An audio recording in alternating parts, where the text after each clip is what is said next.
Just moments ago, a jury returned a verdict of guilty on all counts: first-degree murder, first-degree rape, third-degree sex offense, and kidnapping in the state of Maryland versus Victor Antonio Martinez-Hernandez for the brutal 2023 rape, murder, and kidnapping of Rachel Morin.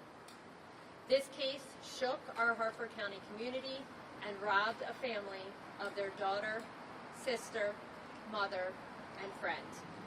On August 5th, 2023, Rachel spent her day, as she often did, spending time with her children and boyfriend, working out at a local gym, running errands, and finally taking a walk on the Ma and Pa Trail.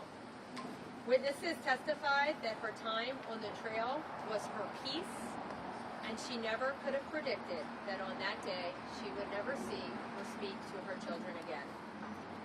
Shortly after entering the trail, Rachel was brutally attacked by Victor Martinez-Hernandez, who was waiting in the woods.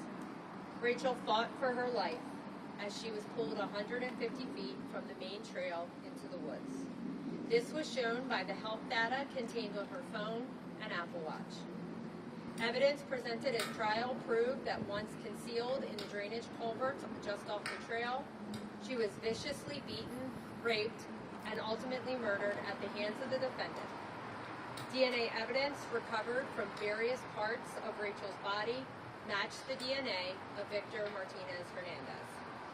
Despite his claims that he had never been to Maryland, the state produced multiple witnesses and business records, proving that he was living and working in Bel Air at the time of the murder. Ultimately apprehended in Tulsa, Oklahoma, the defendant's phone was seized, examined, and found to contain multiple photos and screenshots of Rachel, Harford County news coverage relating to the murder investigation, and searches of her name. From the moment Rachel's body was found, my office has worked hand in hand with the Harford County Sheriff's Office on this case to ensure its successful prosecution. The incredible efforts of the Harford County Sheriff's Office, including Detective Golden, digital forensics examiners Waltemeyer and Marsh, Detective Wilsinski, Detective Smith, Captain Lean, and Sergeant Maddox should not go unmentioned, as their thorough investigation and tireless determination ultimately led to this defendant's apprehension and convictions. We would also like to thank all of our state, local, and federal partners that played a role in supporting the investigative efforts that spanned 10 months to bring this defendant to justice, specifically the Bel Air Police Department, the Tulsa Police Department, the Federal Bureau of Investigation, the Department of Homeland Security, and Immigration and Customs Enforcement. We also want to express thanks to the Maryland State Police Forensic Sciences Division for their significant contribution to this case with the DNA analysis. Finally, I would like to thank my co-counsel, David Ryan, for his assistance in the prosecution of this case. I must also acknowledge the tremendous effort put forth by my staff from the moment Rachel's body was found and the countless hours spent preparing this case and the over 500 pieces of evidence for trial. At sentencing, the state intends to seek the maximum penalty allowable by law, which includes life without the possibility of parole on the first-degree murder, a life sentence on the first-degree rape, and additional years on the remaining charges. It is my sincere hope that today's verdict brings some peace and closure to the entire Morin family. While no verdict or sentence can ever bring Rachel back, I am proud of the work that was done to ensure that justice was served and that Victor Martinez-Hernandez will never again be a threat to another woman in his lifetime. I'm now going to turn the mic over for remarks to Sheriff Gaylor and our federal partners, and I will take questions at the end. Sheriff Gaylor.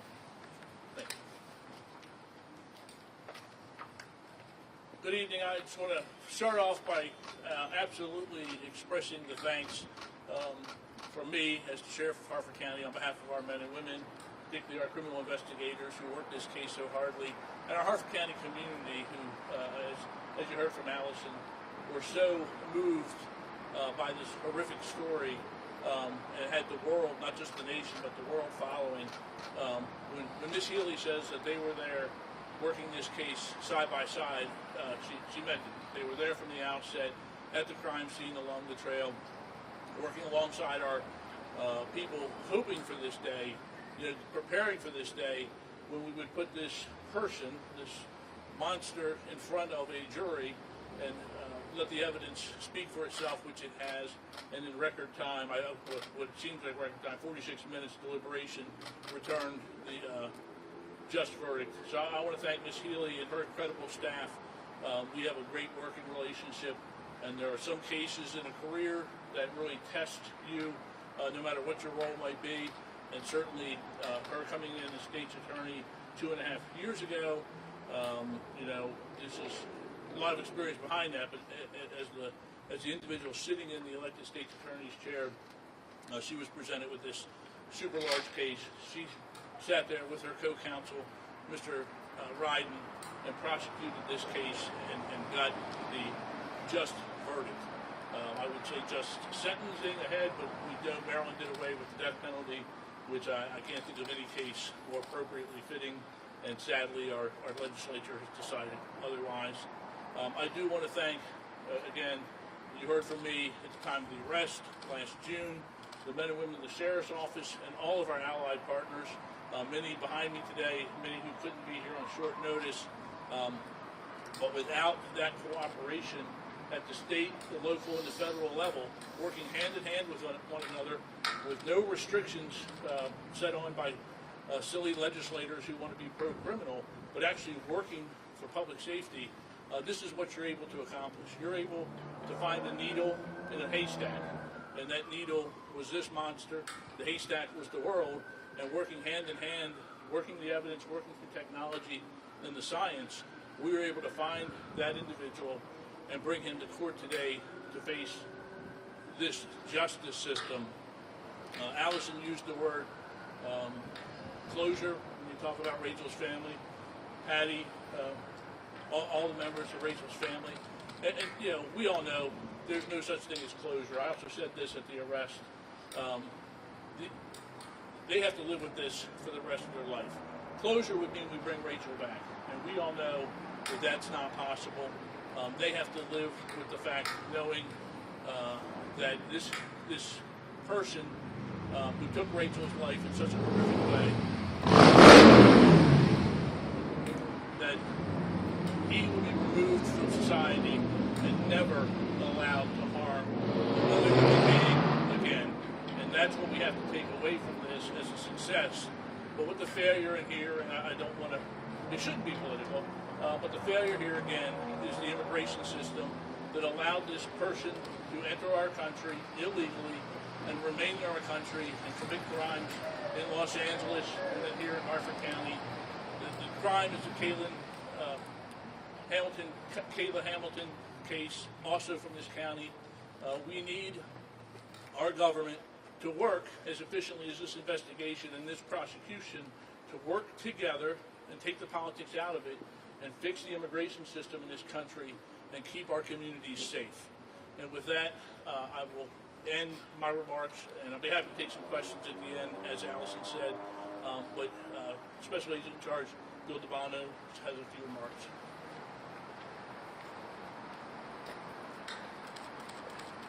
Thank you, Sheriff Taylor. Thank you all for being here. My name is Bill DeBono. I'm the Special Agent in charge of the FBI Baltimore Field Office. Today's conviction is proof that the FBI and our extraordinary partners at the Harford County Sheriff's Office have a long reach. While nothing can bring back Rachel, we can make sure that her killer can do no more harm. This investigation and today's conviction make it clear to any criminals that if you're thinking you're going to get away with it, you won't. And the FBI and our partners will do everything we can to stop you. We will track you down, and we will make you pay for your crimes. We hope at the FBI that this guilty verdict brings confidence to the community and brings peace to Rachel's family and her loved ones. The FBI remains deeply committed to protecting our communities from violent criminals. Thank you.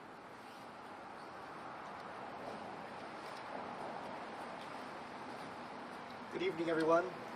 My name is Mike McCarthy. I am the Special Agent in charge for Homeland Security's Baltimore Field Office. Today, justice has been served. A jury has returned a guilty verdict in the case of Mr. Martinez-Hernandez, who has been convicted of the murder of Rachel Morin. This was a brutal and tragic crime, one that shook our community and devastated a family. I want to begin by thanking the outstanding men and women of the Harford County Sheriff's Office. Their dedication and persistence led to the swift and thorough investigation of this case. Their tireless efforts ensured that the truth came to light. I also want to thank our prosecutors and everyone in the Harford County State's Attorney's Office for their exceptional work. They approached this case with the seriousness and focus it demanded, and they ensured that the facts were presented clearly and forcefully in court. It's important to note that the individual convicted today was in the country illegal. This fact adds another layer of pain and frustration to many of us in the community. It raises questions that deserve to be taken seriously about how we protect our neighborhoods, about how we enforce our laws, and how we prevent such tragedy in the future. To the family of Rachel, I know this day is filled with emotion. While no verdict can undo the loss you've endured, I hope today's outcome brings some measure of justice and a small step toward healing. Your strength and perseverance have been remarkable, and our hearts remain with you. Our community remains committed to public safety and to the rule of law. HSI will continue to work with our law enforcement partners at every level to keep our neighborhoods safe and to hold accountable those who break our laws, no matter who they are or where they come from. Thank you very much.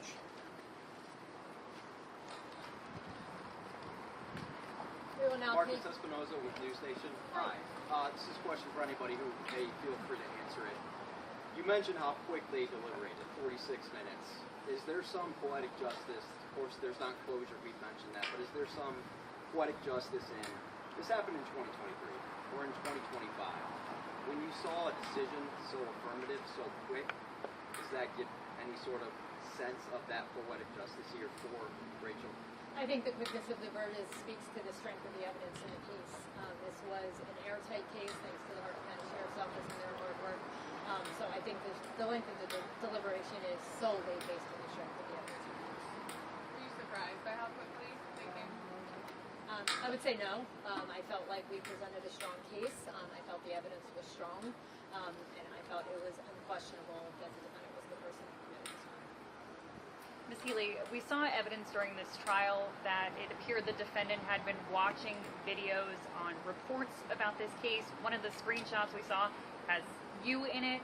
How did you feel learning that he was watching as you were working to build this case? I mean, I think those searches were in the last days, in the early June timeframe, June 5th through like the 14th. So I think it was really as the police were closing in. Those were cached images. So what that means is if he was watching a video, any image that appeared would go into the cache. So I think I think ultimately at the end of the day, I feel like he was trying to stay one step ahead, but he failed. Without parole notice, is that mandatory or is it ultimately up to the judges? It's ultimately up to the judge. We have to file our notice of our intention to seek that, but at the end of the day, the sentence will be at the judge's discretion. Can you speak how important DNA evidence is in this case and how your fellow partners played a part in uncovering it? So I think the DNA evidence was incredibly important. While the jury obviously didn't hear about the forensic genealogy pieces of this, because that was really just investigative leads that led them to the family members in this case. Obviously, the DNA goes on that side, as well as ultimately when we were able to get Mr. Martinez-Hernandez's DNA both from the clothes in Temple Hills and then ultimately his DNA swab. I think it makes it very difficult for a jury to find any other way when you have DNA evidence that is so confirmed on every part of her body, essentially, that was swabbed. How confident are you that the no parole will be? At the end of the day, that's the judge's decision. Obviously, we will make, we'll make our arguments. Frankly, we'll ask for more than life without parole, most likely, because the sentences can run consecutively. So, as I said, it's life without parole on the murder, it's life on the rape, and then some additional years. So, ultimately, though, at the end of the day, it'll be up to Judge Curtin. I will say, she sat and watched this trial. She saw what a violent and brutal and vicious attack this was, and I hope that she'll consider that ultimately what she considers. And if you could have, would you have pursued the death penalty? Yes, I would. Yes. During the second round of rebuttal, during the closing argument, we could really hear like your anger and your passion. Talk to us about the emotion that comes from this. I mean, you're presenting the facts, but there's got to be an emotional level for you as well. There is.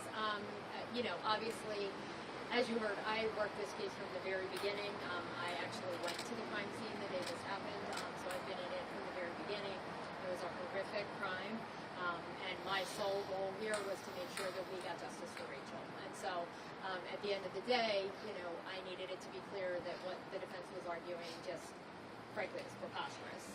And so we wanted to make it clear to the jury that it is obvious, and showing a little emotion is okay sometimes in the courtroom, and usually rebuttal is the time to do that, and that's when you commonly will see me do that. But so that's why you saw it. Obviously, it's important to me. I have built a relationship with Patty and Rebecca and Michael and all these family members. We've had many, many conversations, many, many meetings leading up to this trial.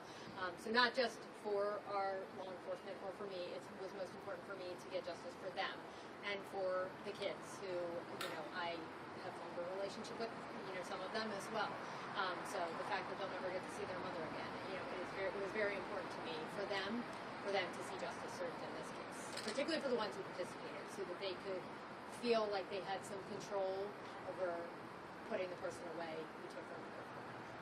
Just an opportunity here to maybe talk about, how to remember Rachel, who she was, because it can be caught up in the person who's now convicted for the crime. Sure. And that person is the victim. So what I've learned, obviously, is that she has several siblings, all of which think incredibly highly of her. She seems to have had good relationships with all of them, obviously with her mom, who we've seen and heard from a lot during this case. I know that her children were devastated by this loss. It seems that I know that things like she was the best mom and things of that nature really came out. Obviously, exercising was important to her. She was incredibly physically fit. Went to the gym that day and then to the trail. I know the trail was a beloved place for her. From what I've learned, she has been known to be on that trail for years, doing this daily walk. So it was her safe place. It was the place she went to sort of have, I think Mr. Tobin said in the trial, that was where she had her time. Those are the things I've learned about her. I wish I knew more. I wish this isn't the way that I knew or remember her. And I hope that her family continues to remember those other things and not just this case. Go ahead. Harford County is a historically safe community. It is. There's not a lot of crime here. Can you talk about, what this crime did to the community, and now with this conviction will likely be for everyone? So I think that's why this crime shook our community so much, is that we are historically a very safe crime. We are still a safe county. I want that to be clear. Harford County is a safe place to live and work and raise your family. However, at the end of the day, when these crimes get committed, we want criminals to understand you will be investigated, you will be found, you will be prosecuted, you will be convicted, and you will go to jail. That's what we want people to know from this. And I think the nature of this crime, and that we don't generally have crimes like this, is why it shook our community so deeply. Any concerns about appeals from the defense? I'm sure they will appeal on some issue. I mean, generally they will in a case like this. I'm very confident in the rulings Judge Curtin made during this trial. I think she gave sound legal basis for all of the decisions she made. She's an incredibly smart and articulate judge, so she makes a good record.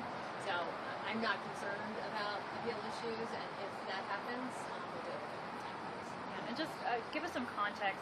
We know Harford County is a smaller county. I believe this trial was happening in one of the larger courtrooms that we have, and it was filled pretty much every single day. First day of jury selection, there wasn't room for the journalists there. So talk to me about, the size of this trial, the scope of this trial in comparison to maybe other trials and cases that you've covered or have been seen in this county?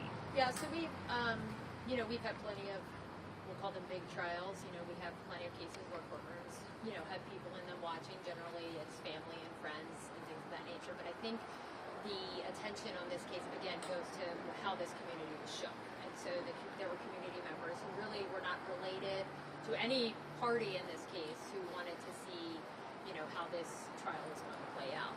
So I think, again, that just goes to how this crime impacted our community. Can you give any insight into why the two jurors were dismissed? I cannot. The judge sealed that, so I can't really provide any information on that. Okay, thank you all.